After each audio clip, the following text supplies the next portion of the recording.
Nous allons commencer la création de notre application MyPhotoShare. Pour démarrer, nous allons commencer par créer un nouveau projet. Donc je vais dans Project, Start New Project, je l'appelle MyPhotoShare.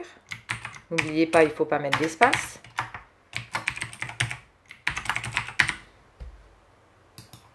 Et voilà, on arrive dans une interface de projet vide, de nouveau projet. Donc on va commencer par lui donner un nom au niveau de Screen. On va l'appeler donc AppName MyPhotoShare. Et pour changer, voilà, on le voit là. Et pour changer le titre de l'écran, si vous voulez, vous pouvez garder Screen 1. Vous pouvez aussi l'appeler écran d'accueil, par exemple.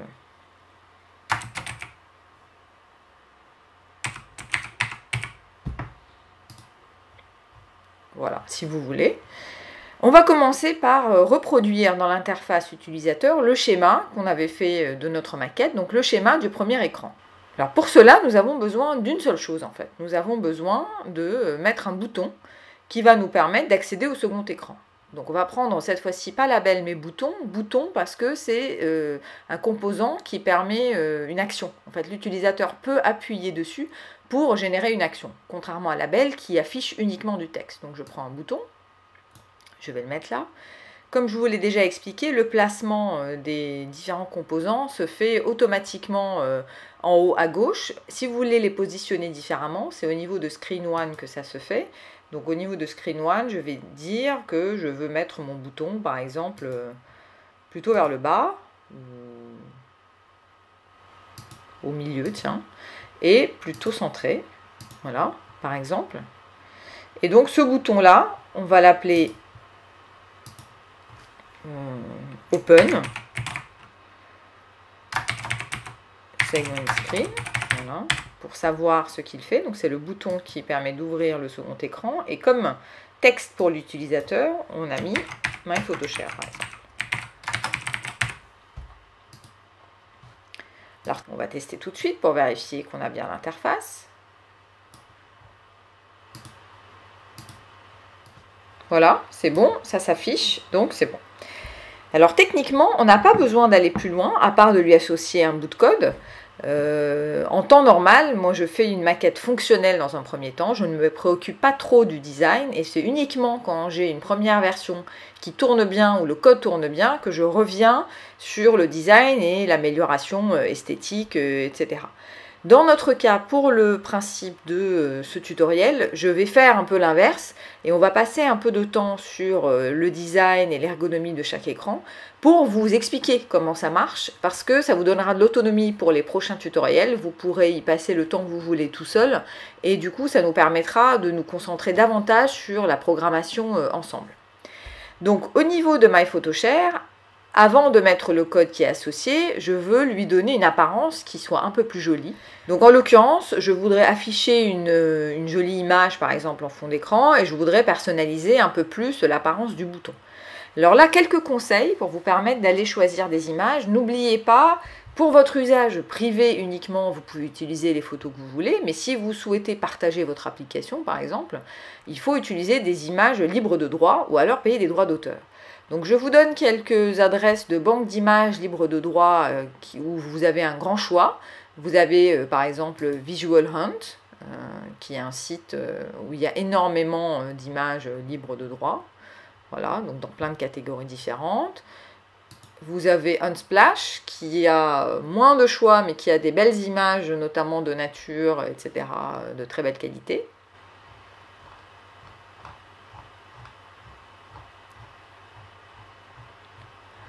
Par exemple, vous avez une banque qui les recense toutes, qui s'appelle All the Free Stock, et dans laquelle vous avez accès à notamment un ensemble de banques d'images gratuites, mais vous avez également un ensemble, voilà, vous en avez plein.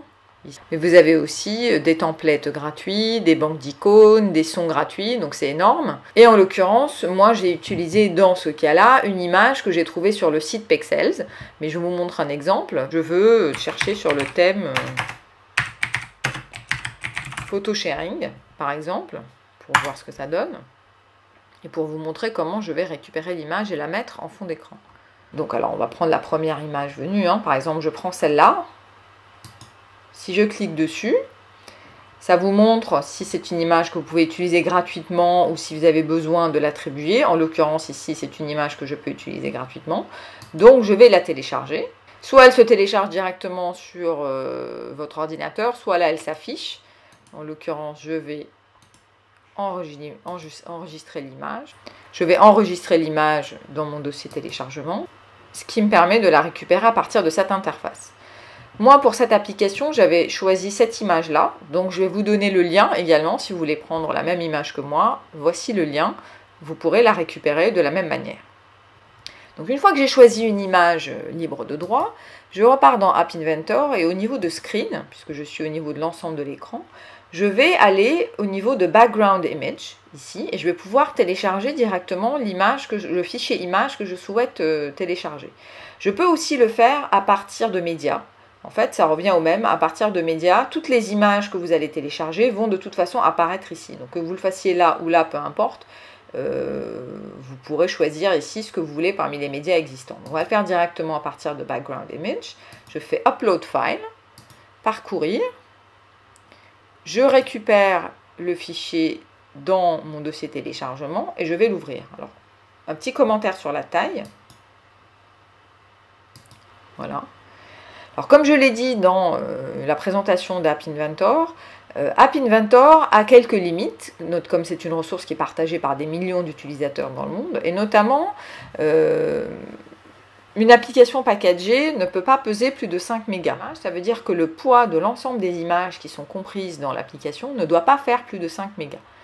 De toute façon, l'image, elle est retraitée pour coller aux dimensions de l'écran. Alors effectivement, aujourd'hui, il y a des téléphones qui ont des résolutions très élevées.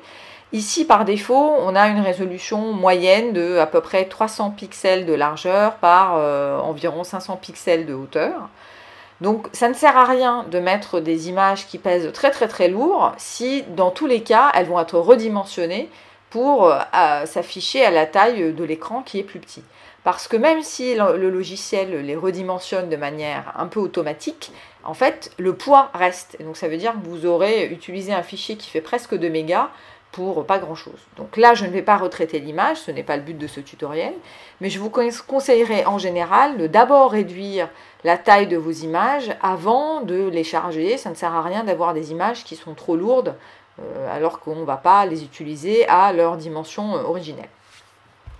Alors en l'occurrence ici, l'image elle n'est pas forcément adaptée à mon écran, donc il faut aussi faire un travail de redimensionnement ou de réutilisation de l'image. Je vais reprendre celle que moi j'avais utilisée.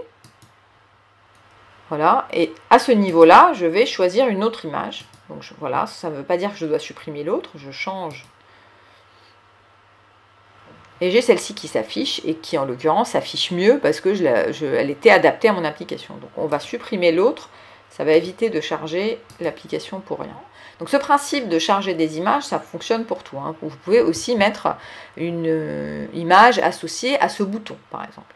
Alors maintenant, je vais travailler un tout petit peu mon bouton pour qu'il soit un peu plus joli. Alors, dans l'application que j'avais faite, j'avais simplement personnalisé sur l'écran ici, donc en lui donnant une police plus grande, par exemple 30, en le mettant en gras, en lui donnant une taille et une hauteur. Alors pareil, je vais passer un peu de temps pour vous expliquer le principe de height et de width, qui sont les hauteurs et les largeurs. Vous avez 4 possibilités pour chacun. Soit c'est automatique, soit c'est fill parent, soit vous mettez le nombre précis de pixels que vous souhaitez, soit un pourcentage de l'écran, de la taille, de la hauteur ou de la largeur de l'écran du téléphone. Quand vous mettez automatique, ça veut dire que le composant en question va s'adapter à la taille de son contenant.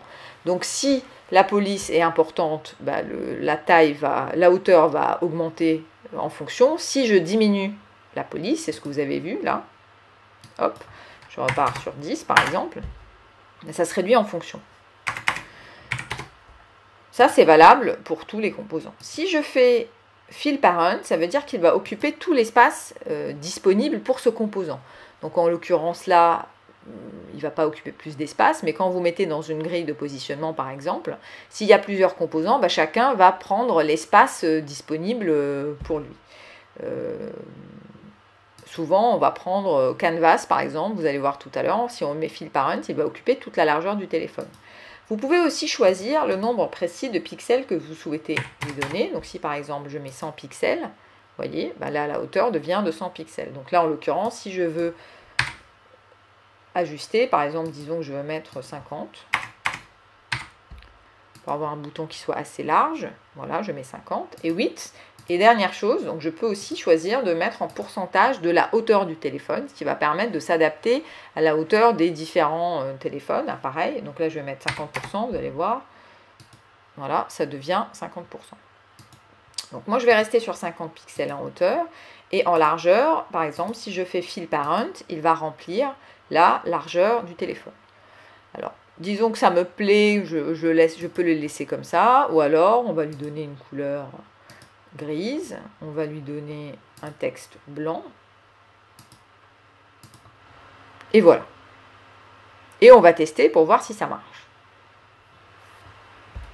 C'est bon, ça s'affiche sur mon écran. Alors là, par contre, c'est pas très bon parce que c'est trop gros, donc ce que je peux faire, c'est, par exemple, augmenter la hauteur. Si je veux garder cette police-là, cette épaisseur de police, hop, voilà, ce sera mieux. Alors, je vais vous montrer également comment personnaliser le bouton, parce que ça, c'est quelque chose que vous pouvez faire. Je vous ai déjà montré l'utilisation de Canva pour créer des icônes. Vous pouvez également utiliser Canva pour personnaliser votre bouton. Si vous avez envie d'utiliser d'autres polices, d'autres couleurs. Vous pouvez aussi choisir une image, dans une banque d'images libres de droit, et associer une image au bouton. Donc, à ce niveau-là, dans le bouton, vous allez sur Image et vous chargez le logiciel et vous chargez le fichier que vous souhaitez. Je vais vous montrer un exemple dans Canva. Alors là, c'est un bouton que j'avais déjà préparé, mais j'ai fait quelque chose de simple. J'avais créé un fond, j'avais choisi une couleur verte et j'avais choisi voilà, une autre police. Je peux aussi utiliser, pour choisir vraiment la couleur que je veux, je vous avais montré Color Picker. Vous pouvez aussi utiliser le site coloradobe.com, voilà, qui vous permet d'avoir un vaste choix de couleurs. Donc quand vous bougez ici, et vous avez en dessous la couleur en RGB que vous pouvez taper dans App Inventor, mais vous pouvez choisir aussi des couleurs monochromes, complémentaires, des nuances d'une même couleur, etc. Ce que j'utilise aussi moi souvent, c'est comme j'ai mon navigateur c'est Firefox, j'utilise aussi ColorZilla qui me permet d'avoir pareil soit la palette de couleurs, donc directement de pouvoir choisir la couleur que je veux, soit la pipette pour sélectionner la couleur qui m'intéresse. Par exemple, disons que je veux avoir un bouton qui fasse exactement cette couleur-là. C'est le ton 4B, 6A, 6B. Donc on va mettre 4B, 6A, 6B. Et voilà, on a un ton qui se rapproche. Donc disons que c'est cette image qui m'intéresse. À ce moment-là, je vais la télécharger. Je suis au niveau du bouton. Je vais choisir image. Je vais télécharger le fichier. Voilà, mon bouton, je l'ouvre. Et vous allez voir, il va s'afficher comme image en fond du bouton. Alors effectivement, là, ça se superpose avec le texte que j'ai tapé. Donc bien sûr, il faut penser à supprimer le texte. Et voilà, donc je l'ai. Donc c'est à vous de choisir, soit vous le gardez comme ça, soit vous repartez sur un bouton personnalisé. On va dire qu'on va le garder pour l'instant comme ça, c'est pas mal. Donc maintenant qu'on a notre écran d'accueil, le design de l'écran d'accueil, on va lui associer le code qu'il faut pour pouvoir ouvrir le second écran. Donc c'est à ce niveau-là qu'on va pouvoir ajouter des écrans, sachant que Screen One reste toujours par défaut le premier écran. Donc si vous voulez avoir plusieurs écrans dans votre application, il ne faut pas changer d'avis en cours de réalisation sur quel est l'écran d'accueil, parce que vous ne pourrez pas changer. C'est Screen One qui sera votre écran d'accueil, quel que soit le nombre d'écrans que vous rajoutiez par la suite. Alors je vais faire Add Screen et je vais lui donner un nom, Screen Name, donc on va l'appeler Photo Screen par exemple. Voilà. Donc une fois que j'ai mon second écran, je vais dans ma partie bloc. Et donc je vais prendre ce bouton et je vais choisir, quand je clique sur le bouton Open Second Screen, voilà, je veux pouvoir ouvrir Second Screen. Donc ça c'est une action qui se trouve dans les fonctions de contrôle qui sont déjà installées ici. Vous allez en bas et vous allez prendre Open Another Screen. celui-là, et on va lui donner, il faut lui donner un nom, donc ça, vous le tapez dans un champ texte. Voilà, il ne faut pas se tromper, hein. Si vous vous trompez dans le nom ou la manière de l'écrire, il ne va pas le reconnaître, donc c'est bien photo screen.